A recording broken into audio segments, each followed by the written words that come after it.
Ok, vamos tentar uma coisa juntos. Abra qualquer mapa mundi que você tenha disponível. Pode ser aquele que está na estante ou até mesmo uma versão online. Dê uma olhada na vasta área coberta por água. Isso é 71% da superfície da Terra. E tudo isso é água salgada nos oceanos do mundo. Não há fronteiras entre os 4 oceanos que todos conhecemos. Mas os oceanógrafos e os países tradicionalmente dividiram essas águas em 4 regiões distintas: os oceanos Pacífico, Atlântico, Índico e Ártico. E aqui vem a grande surpresa. A comunidade científica reconheceu recentemente o 5º corpo de água. Ele é chamado de Oceano Antártico, e 3 dos 4 oceanos originais fazem fronteira com ele. Ele circunnavega a Antártida e a parte inferior do globo e atinge a Austrália e as partes do sul da África e da América do Sul. O que torna esse oceano tão especial? Como a comunidade científica acabou reconhecendo-o? E mais importante, que criaturas misteriosas ele esconde? Vamos descobrir! O Oceano Antártico, ou Oceano do Sul, foi mencionado pela primeira vez em 1937, na 2ª edição dos Limites de Oceanos e Mares da Organização Hidrográfica Internacional. Parece um daqueles trava-línguas. Naquela época, essa organização achava errado considerar o Oceano Antártico como um corpo de água distinto. Por quê? Porque naquele tempo, um oceano era definido como água cercada por terra e não como água circundando a Terra. No entanto, eles reconsideraram em 2000 e votaram para incluir esse oceano na lista oficial. Também decidiram pelo nome, Oceano do Sul, em lugar do comumente usado Oceano Antártico. Por fim, a organização concluiu que se deve considerar que o oceano termine na latitude sul do paralelo 60. Mas quantos anos tem esse oceano? Bem, muitos especialistas acreditam que ele se formou há apenas 30 milhões de anos, o que o tornaria o mais jovem dos oceanos do mundo. Ele se formou quando a Antártida e a América do Sul se afastaram durante os estágios iniciais do desenvolvimento do nosso planeta. Essa corrente de água única é um componente distintivo do Oceano Antártico, pois ajuda a manter as águas fluindo ao redor do continente gelado. Ela é chamada de Corrente Circumpolar Antártica e se move para o leste com uma velocidade incrível. Estima-se que mova uma enorme quantidade de água por segundo. Algumas das disputas sobre o Oceano Antártico também têm a ver com essa incrível corrente. Especialistas acreditam que ela separa as águas do Oceano Antártico das águas dos vizinhos Atlântico ou Pacífico. Apenas a água que circula rapidamente é considerada o Oceano Antártico. Por outro lado, porém, muitos cientistas dizem que a corrente de fato torna a questão da nomenclatura mais complexa, não limitando as águas a uma localização geográfica específica. Eles acreditam que as águas da corrente são diferentes, em termos de composição, das águas dos oceanos do norte, pois são muito mais frias e têm muito mais sal. Os marinheiros não gostam muito desse novo corpo de água, principalmente por causa das frequentes tempestades parecidas com ciclones que eles sofrem. Elas acontecem em razão da grande diferença de temperatura entre os blocos de gelo e as ondas do oceano. Como resultado, essas tempestades são muito difíceis de superar para qualquer marinheiro que as encontre. Quero dizer muito, pois são os ventos mais fortes encontrados em qualquer lugar do nosso planeta. Mais ainda, os navios que passam por essa área também devem ficar atentos aos frequentes icebergs que podem aparecer de vez em quando, e também às baixas temperaturas da superfície. Apenas para ilustrar melhor, alguns dos icebergs encontrados aqui podem se estender por várias centenas de metros e existir durante todo o ano, independentemente da estação. As latitudes de 50 a 70 até ganharam os apelidos de Furiosos 50 ou Uivantes 70, por causa dessas intensas tempestades durante todo o ano. Até a paisagem é única. Dizem que o Oceano Antártico tem geleiras mais azuis, ar mais frio e montanhas mais intimidantes do que em qualquer outro lugar do mundo. Agora vamos para as criaturas misteriosas que habitam esse lugar, já que milhares de espécies de vida selvagem vivem apenas aqui e em nenhum outro lugar do mundo. Vamos começar com o peculiar porco do mar, ou um dos pepinos do mar, como às vezes é chamado. Há muitos deles nas águas da Antártida. Mas por que ele é chamado assim? por causa da sua tonalidade rosa e aparência redonda e inchada. Olhando mais de perto, ele parece até ter uma pequena cauda e um conjunto de orelhas, assim como um porco. Eles ajudam muito na qualidade das águas aqui, filtrando areia e sedimentos.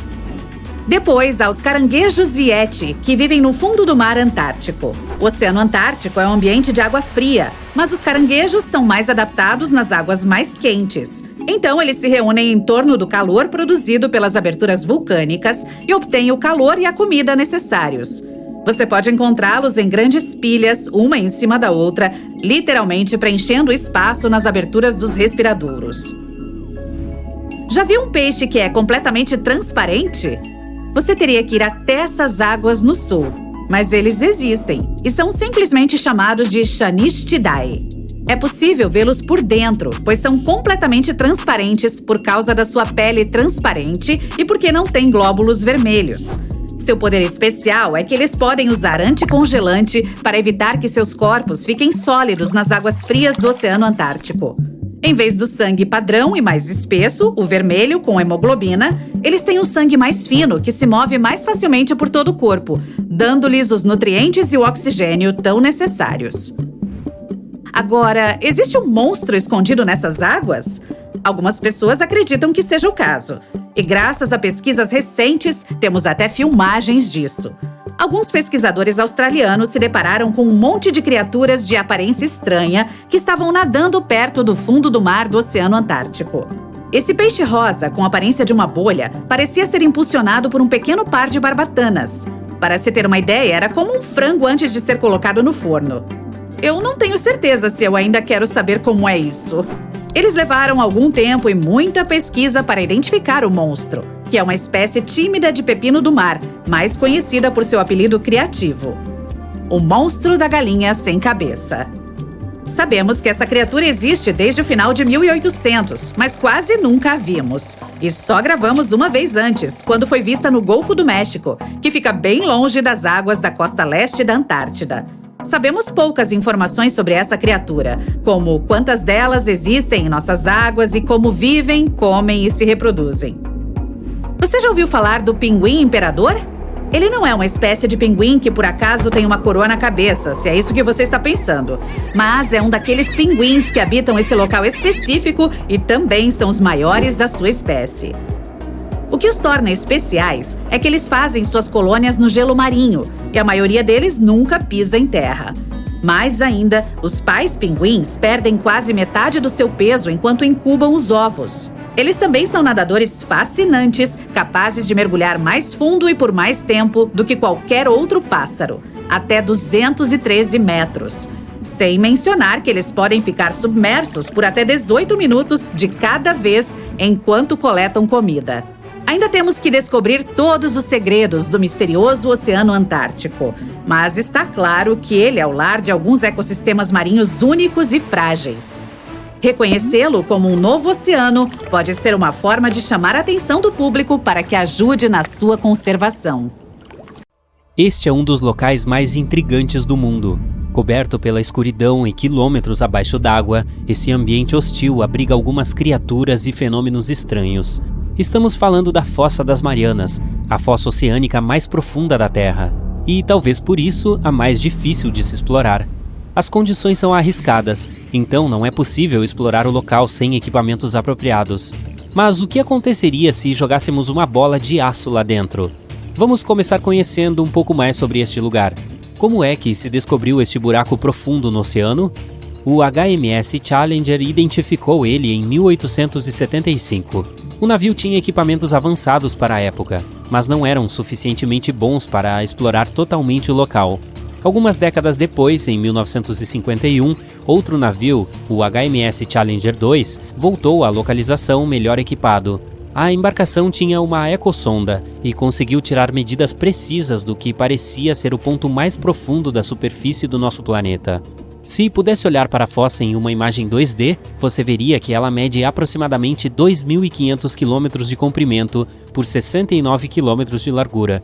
Ela também se parece com uma cicatriz com formato crescente quando é observada de cima. Nada fora do comum até agora, né? Bem, se esticarmos um fio da superfície do oceano até o ponto mais profundo da fossa, ele medirá incríveis 11 quilômetros. Se pudéssemos deslocar o Monte Everest, que é a montanha mais alta da Terra, para tampar a Fossa das Marianas, não seria suficiente. O monte cairia por pouco mais de 1 quilômetro. Por ser tão profunda, a Fossa das Marianas é praticamente coberta pela escuridão, já que a luz não consegue entrar em pontos tão distantes da superfície. A temperatura também não é muito agradável, apenas alguns graus acima do ponto de congelamento. Mas o que é mais perigoso por lá é a pressão da água. No seu ponto mais profundo, a quantidade de pressão é cerca de 1000 vezes mais alta que a pressão atmosférica padrão. Poucas pessoas tiveram coragem de tentar descer pela Fossa das Marianas. Na verdade, a primeira tentativa organizada ocorreu mais de 60 anos atrás. Ela foi feita por Jacques Piccard e Don Walsh em um submersível. Eles passaram cerca de 5 horas descendo e meros 20 minutos no fundo. Infelizmente, não conseguiram tirar nenhuma foto. Antes de esses dois cientistas conseguirem descer, especialistas acreditavam que havia pouca chance ou nenhuma de ter vida lá embaixo, considerando as condições extremas e a forte pressão. Mas enquanto estavam no fundo, o refletor do submersível iluminou uma criatura, e ela era muito achatada. Como você pode imaginar, os recursos lá embaixo são muito escassos. Que tipo de criaturas vivem lá? E como elas conseguem sobreviver considerando a hostilidade do ambiente?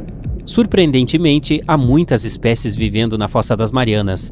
Algumas dessas criaturas dependem de substâncias químicas para sobreviver, como o metano e enxofre, enquanto outros tipos de peixes se alimentam de espécies marinhas, que, bem, são mais fracas que eles na cadeia alimentar.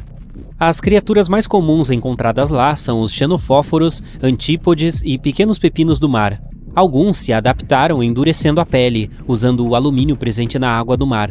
Criaturas menores, como micróbios, se adaptaram comendo substâncias químicas emitidas quando a água do mar bate nas rochas. Elas consideram o peixe-caracol das Marianas o maioral de lá, em termos de vida selvagem. Esse peixe é pequeno, tem de 8 a 23 centímetros, translúcido e sem escama alguma, mas é o maior predador daquela área. É por isso que algumas pessoas começaram a acreditar que o antigo megalodonte pode ainda estar vivendo lá. Mas quem é esse tal megalodonte? Você pode estar se perguntando. Ele foi o maior predador já conhecido na história do nosso planeta, basicamente o maior e mais voraz tubarão que já viveu por aqui. Cientistas acreditam que ele foi extinto há algum tempo, e a ideia de que ele ainda pode estar escondido na Fossa das Marianas não tem muito embasamento científico. O megalodonte precisaria ter aprendido a navegar na total escuridão. Então ele teria bioluminescência ou teria que evoluir para que seus olhos ficassem maiores. Outra coisa, por ser praticamente do tamanho de um ônibus escolar, ele precisaria comer muito, e micróbios e pequenos peixes caracóis não seriam suficientes. Se uma bola de aço fosse jogada dentro da fossa, o que aconteceria? Será que a bola seria forte o suficiente para aguentar tamanha pressão?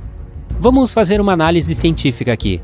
Considerando que é uma bola de aço sólida, a pressão encontrada no fundo da fossa não seria suficiente para afetá-la e causar algum dano permanente. Ela levaria 12 minutos para chegar ao fundo do oceano. E a temperatura? Bem, parece que a diferença de temperatura entre a superfície e o fundo da fossa é considerável, uma diferença de cerca de 30 graus Celsius. Então isso faria a bola encolher um pouco, mas assim que ela voltasse para a superfície, voltaria ao normal. Se a bola ficasse presa lá embaixo, será que a corrosão a afetaria? Bem, a corrosão do aço depende muito da quantidade de oxigênio da água, e essa quantidade permanece constante em profundidades maiores que 5 km. Vou te poupar dos cálculos, mas o aço levaria mais de 10.000 anos para enferrujar totalmente no fundo do mar. Agora, não consigo parar de pensar no seguinte: o que nós, humanos, precisaríamos para conseguir sobreviver em profundidades tão grandes? Vamos analisar o que foi usado no passado para explorar esse local misterioso. Uma coisinha chamada espuma sintática. Por quê? Pois esse é o único material que pode flutuar e resistir à quantidade de pressão existente lá. Sem esse tipo de proteção, nossos pulmões estourariam rapidinho. E mais, a pressão da água empurraria líquido para dentro da nossa boca, substituindo o precioso oxigênio por água. Aí precisaríamos conseguir voltar para a superfície caso alguma coisa saísse fora do planejado. Uma das embarcações que fizeram esse mergulho profundo aqui tinha pesos de aço de 450 quilos presos a ela para garantir que afundasse. Esses pesos foram conectados ao navio com um tipo especial de fio que tinha um tempo de corrosão aumentado de 11 a 13 horas na água do mar para caso alguma coisa desse errado lá embaixo e eles precisassem voltar mais rapidamente. Considerando as condições extremas da Fossa das Marianas, ter um bom suprimento de oxigênio é muito importante também. Qualquer embarcação que queira descer lá de novo precisaria considerar algum aparelho capaz de reciclar o ar para reduzir a quantidade de oxigênio que precisa ser transportada para lá. E por último, mas não menos importante, outro problema seria a eletricidade. Não há tomada alguma lá embaixo para você recarregar seu celular, então é preciso levar baterias suficientes para manter todos os equipamentos funcionando. Os de comunicação, de suprimento de oxigênio, de iluminação e outros. Mas parece que esses problemas já não são tão desafiadores, pois hoje em dia é possível até comprar um passeio pela Fossa das Marianas. 3 sujeitos sortudos fizeram parte desse projeto em 2020. Eles foram submersos dentro de uma esfera de titânio com 9 centímetros de espessura. Isso garantiu que não sentissem nenhuma mudança de pressão e nenhum estresse fisiológico. Cada um dos turistas fez uma viagem individual que tinha uma duração estimada de cerca de 14 horas. Só para descer, eles levaram 4 horas.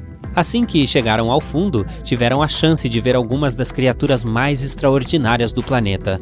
Depois foi hora de começar a subida de 4 horas para voltar para a superfície. Parabéns pra você! Nesta data querida, muitas felicidades, muitos anos de vida. Viva Sara! Seus amigos e familiares estão com você. Aquele bolo é simplesmente perfeito e aqui estão os presentes. Seu namorado lhe dá uma caixa linda embrulhada com uma fita. Por favor, tomara que seja um kit de maquiagem. Você desembrulha em 1 segundo e encontra uma caixinha multicolorida ali. Oh, espere, é um cubo mágico, também conhecido como cubo de Rubik. E parece tão estranho. Você fica muito brava com seu namorado.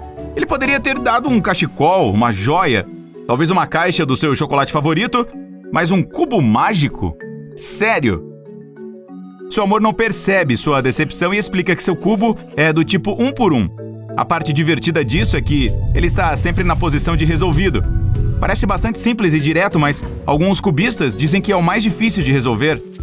Quando todos os convidados saem, você dá uma olhada em seus presentes. Escondeu o cubo de vista, mas ele cai no chão. Deve ser um sinal para dar uma chance e pesquisar mais sobre o objeto. Você descobre que pode resolvê-lo a partir de um cubinho de canto de um cubo mágico 3x3. Ou pode comprá-lo pronto. Alguns fóruns dizem que é o primeiro passo para resolvê-lo. O segundo é levá-lo para casa. E aí está.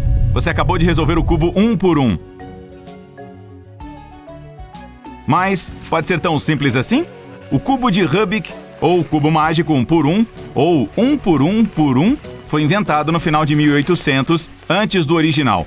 Algumas pessoas dizem até que o inventor do tipo 3x3 mais famoso apenas roubou a ideia dele, mas ele nega. O quebra-cabeça tem 6 faces uniformes de cores diferentes e um mecanismo que era único para a época. Pode-se resolvê-lo fazendo voltas. É preciso girar a coisa toda para trazê-lo para a posição de resolvido. Você inspeciona cuidadosamente o cubo. Consegue embaralhá-lo? Parece que é impossível. E embora pareça que ele está sempre na posição de resolvido, isso realmente significa que não pode resolvê-lo? Muitos cubistas afirmam que sim. O atual recorde mundial não oficial é de 8 minutos e 59 segundos. A solução mais rápida do cubo mágico 3x3 é atualmente 3,47 segundos. Outra prova de que o 1 por 1 não é tão fácil assim. Você decide procurar um algoritmo para isso e testá-lo no seu cubo. Aqui está a linguagem do cubo 1 por 1.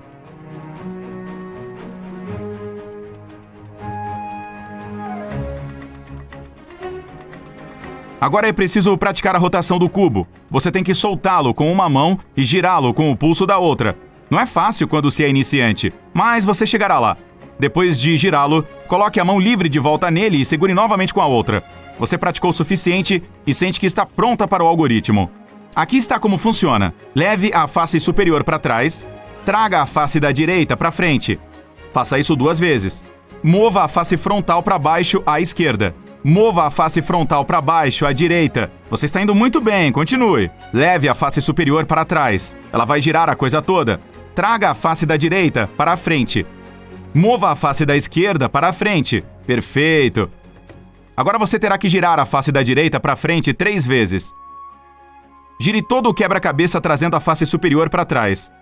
Traga a face frontal para baixo à direita. Traga a face da direita para frente. Gire todo o quebra-cabeça, levando a face superior para trás. Mova a face da esquerda para frente. Quase lá. Gire a face frontal para baixo à direita. Mova a face frontal para baixo à esquerda. Agora você descobriu que é profissional nisso e procura outro algoritmo que exige mais criatividade. O primeiro passo é destacar todos os adesivos do seu cubo mágico um por um.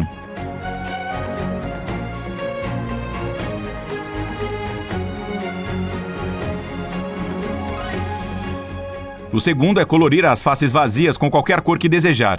A web recomenda optar por tintas à base de óleo, mas lembre que elas demoram um pouco para secar. O terceiro passo é postar o resultado nas suas redes sociais. Tudo bem, isso foi divertido. Mas você já se divertiu o suficiente hoje. Hora de ir para a cama. Então adormece instantaneamente e se encontra na terra do cubo mágico. E só pode sair dela se resolver todos os diferentes cubos que existem lá. O primeiro que encontra no caminho é o Sudocubo. Trata-se de uma combinação super desafiadora de 2 quebra-cabeças em um. Ele tem as 6 faces de um cubo e 9 números em cada face. Então isso dá um total de 54 números, com 6 conjuntos de números de 1 a 9. Seu objetivo é fazer com que cada face tenha todos os números de 1 a 9, em qualquer ordem. O que funciona para um Sudocubo pode não funcionar para outro.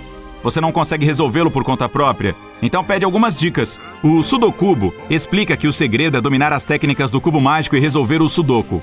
Ele diz que também ajuda a desenhar o mapa 2D de todos os números de cada face no papel. Dessa forma, é possível descobrir facilmente todo o arranjo de números. Você não consegue mover os números centrais em cada face 3x3. Precisa torcer e girar as camadas de cubo para descobrir as posições dos números das faces dos cantos. Os das faces do centro irão ajudar. Concentre-se em juntar os números em uma face. O resto vai se encaixar facilmente. Algumas centenas de voltas e mais voltas depois, você consegue acertar a ordem. O Sudocubo permite ir adiante. Sua próxima parada é o Pentamix.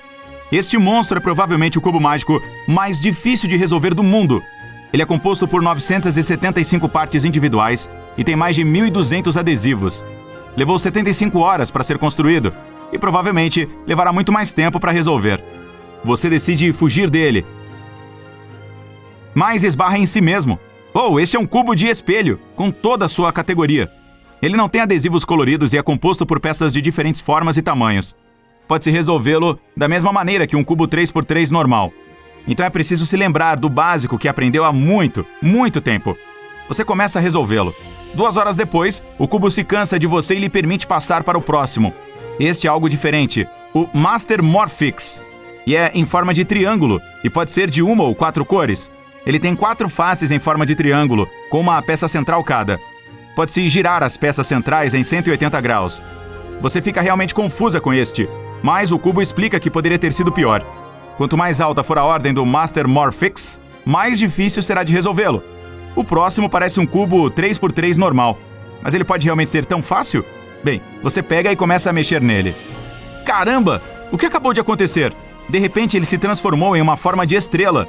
Esse cubo tem lados dobráveis e muitas camadas ocultas. Você não precisa forçar seu cérebro ou usar algoritmos para resolver este. Basta usar a criatividade e transformá-lo em várias figuras geométricas. Nossa, que cor linda! Então, ele pode virar uma estrela, 2 estrelas, 1 ou 2 retângulos. Dá para juntar as peças ou separá-las. Você entra tanto no processo que se esquece de tudo. E então, de repente, ouve uma melodia conhecida. É o seu despertador. Você conseguiu escapar da terra do cubo mágico, mas agora está com saudades.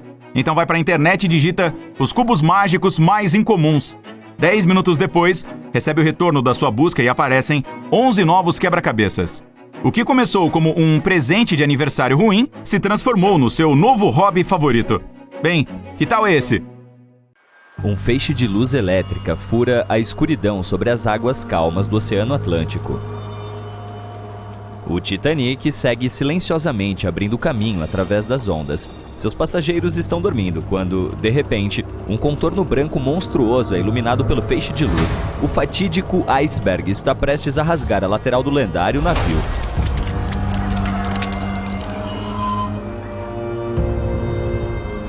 14 de abril de 1912.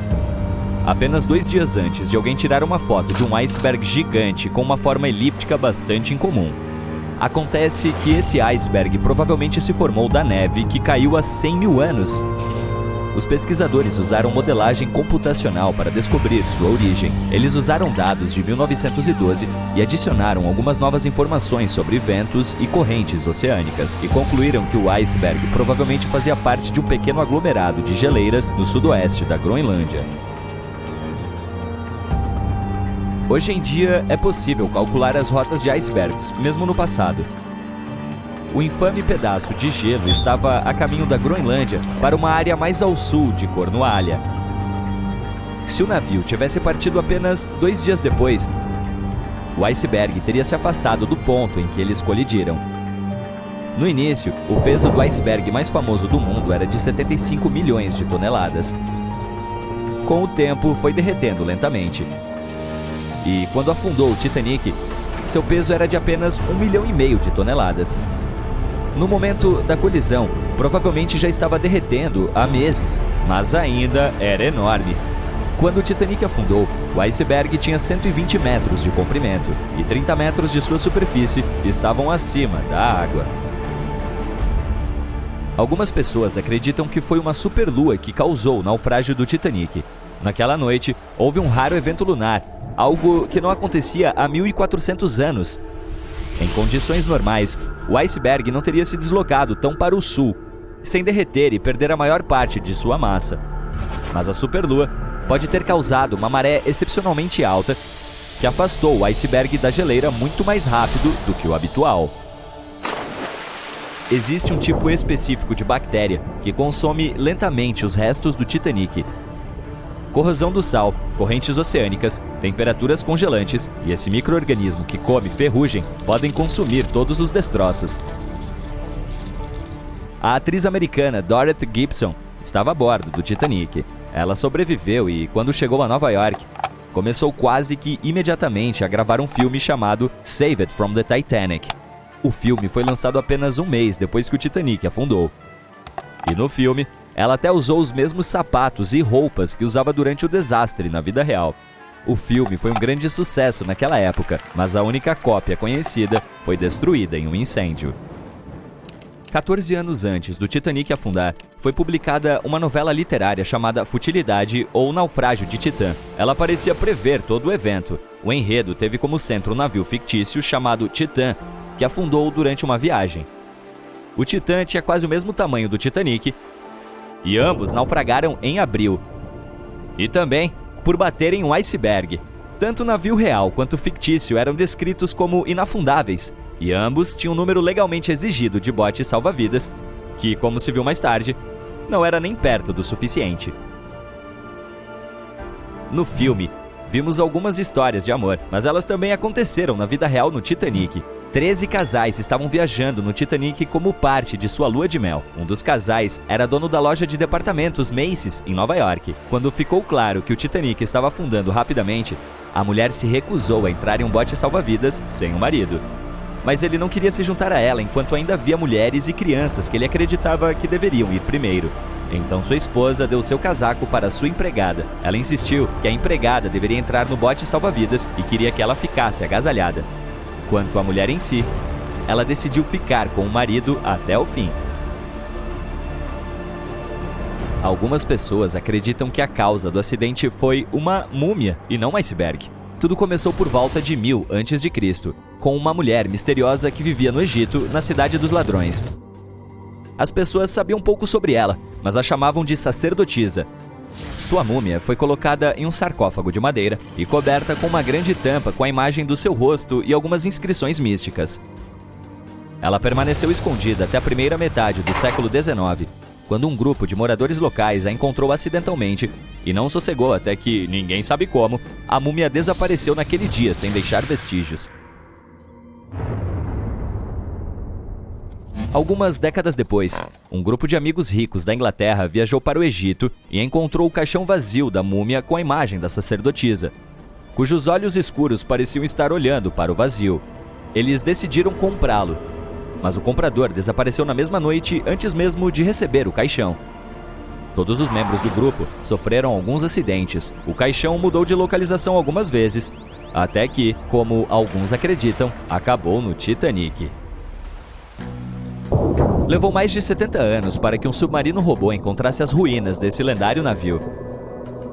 Seus restos ficam a quase 4.000 metros abaixo da superfície do Oceano Atlântico, dividido em duas metades. Por que o casco se separou? Ninguém sabe exatamente. Alguns acreditam que isso aconteceu por conta da água que entrou quando o navio colidiu com o iceberg.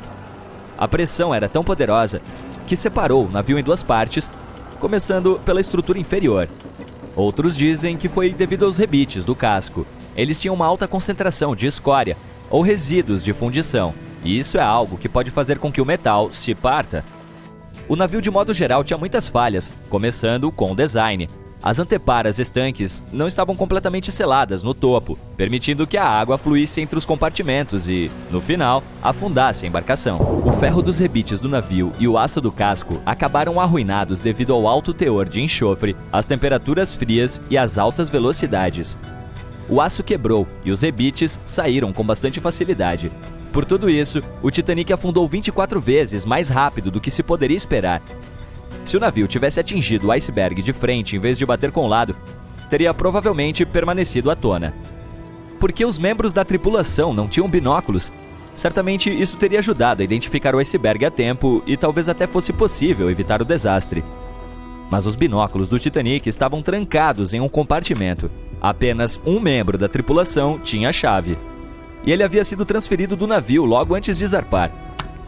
Mais tarde, ele disse que não se lembrou de entregar a chave. Mas, mesmo sem os binóculos, o navio poderia ter tido algum tempo para mudar de rumo e evitar a colisão, se a tripulação tivesse recebido algum aviso. Mas aí é que está. Alguém os avisou. Cerca de 1 hora antes do incidente, um navio que estava relativamente perto do Titanic, o SS Californian, enviou uma mensagem para informá-los de que havia parado por ter avistado um campo de gelo denso. Mas o aviso nunca chegou ao capitão do Titanic. Alguns especialistas dizem que foi porque o operador de rádio não achou tão urgente. Mais tarde, o SS Californian disse que não recebeu uma ligação de ajuda do Titanic porque seu operador de rádio estava de folga. Alguns dizem que a tripulação do Titanic não conseguiu detectar o iceberg a tempo devido a uma ilusão de ótica. As condições atmosféricas naquela noite poderiam ter causado uma superrefração, o que poderia ter camuflado o iceberg. Afinal, ninguém realmente viu o iceberg até que estivesse perto demais do navio e sem tempo suficiente para mudar de direção e evitar o acidente. Nem sequer se passou um minuto inteiro entre o momento em que viram o iceberg e a colisão. Apenas 37 segundos. E o Titanic levou 2 horas e 40 minutos para desaparecer sob as ondas do oceano.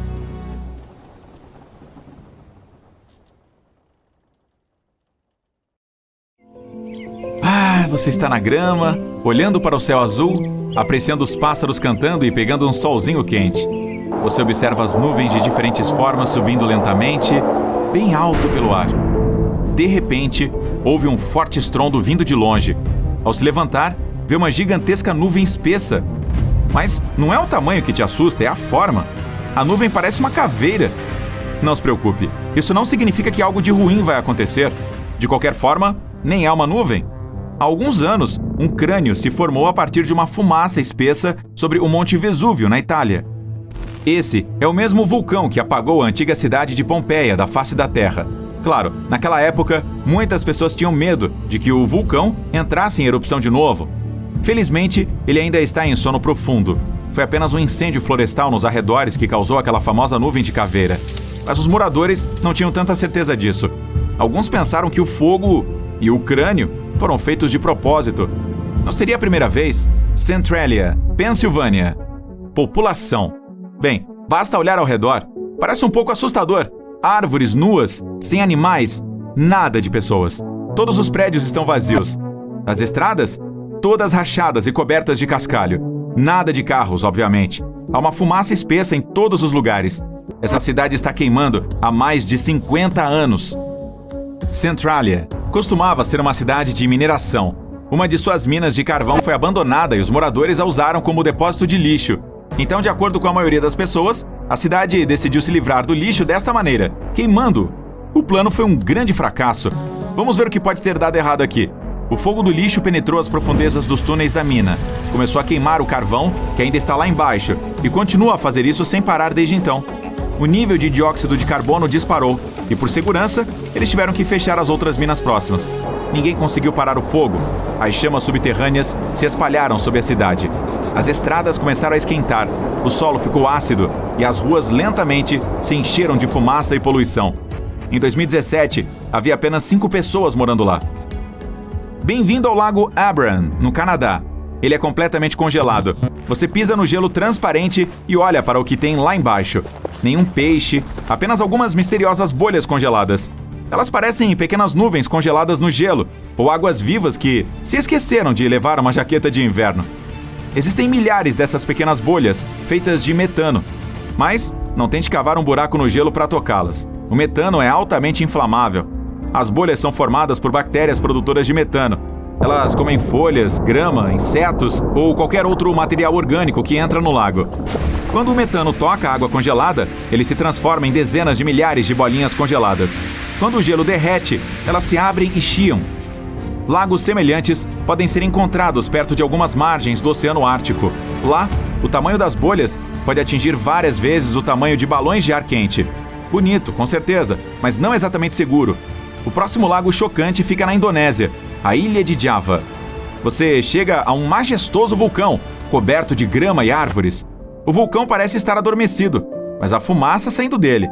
Você sobe até o cume, exausto, cansado, suado. Está pronto para se refrescar. Muito bem, você chegou ao topo. Ao olhar para a boca do vulcão, nada de lava fervente. Apenas um lindo e brilhante lago turquesa lá embaixo. Parece um oásis. O momento perfeito para um mergulho refrescante. Você corre e se prepara para pular. Mas isso não é água, é ácido. Gases sulfurosos entram no lago por baixo do vulcão. O próprio lago é cheio de metais. Quando os gases entram em contato com eles, formam aquela bela água turquesa, quero dizer, ácida. Melhor voltar para o vilarejo mais próximo, descansar e voltar à noite quando estiver mais fresco. No escuro, o lago parece brilhar. Bem acima dele, você vê pequenas nuvens explosivas cheias de luz. Os gases sulfurosos sobem do lago, combinam-se com o ar e reluzem em um azul brilhante. Não se aproxime muito. Eles estão no céu, no subsolo, nos vulcões e lagos. Hora de partir para o mar.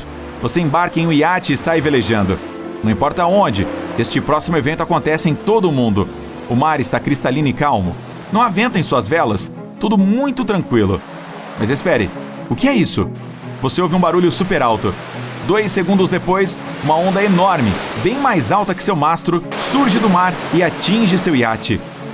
A embarcação consegue ficar em pé e a enorme onda desaparece. Você acabou de sobreviver ao ataque de uma onda do tipo vagalhão.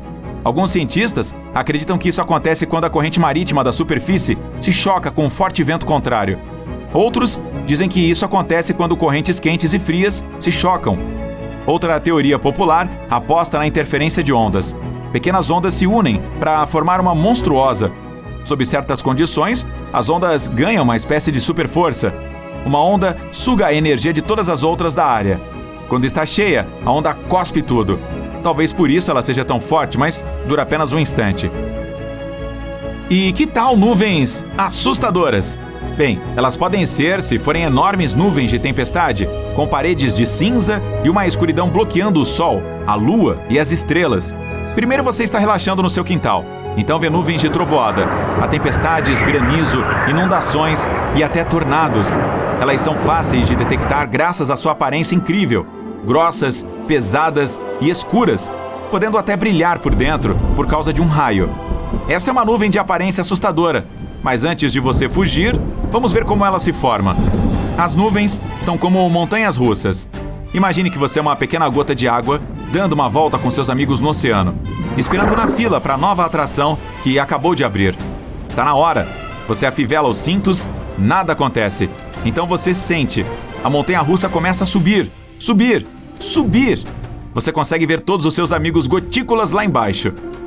Eles estão tão pequenos, você continua subindo, apenas esperando a grande... Wash! Mas nada acontece. Então você chega tão alto que alcança as nuvens. Não é tão assustador aqui, e há muitos amigos seus na área. Legal. Começa a esfriar. Você olha em volta, está acontecendo com todo mundo. Você está se transformando em um lindo cristal de gelo, bem lindo e brilhante. A nuvem está se enchendo, ficando meio apertada com todas aquelas outras gotículas de água. Ainda assim, que rolê tranquilo e O passeio se reinicia e você começa a cair em queda livre. Lentamente e depois cada vez mais rápido, milhares dos seus companheiros caem de volta à terra, alguns segurando firme no corrimão, alguns rindo e agitando as mãos no ar. Uhul!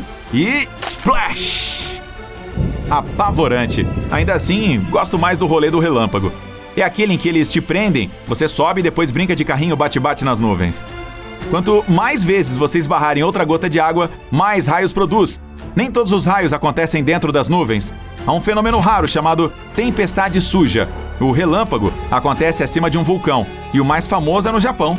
Ele entra em erupção quase todos os dias e cospe nuvens negras no ar.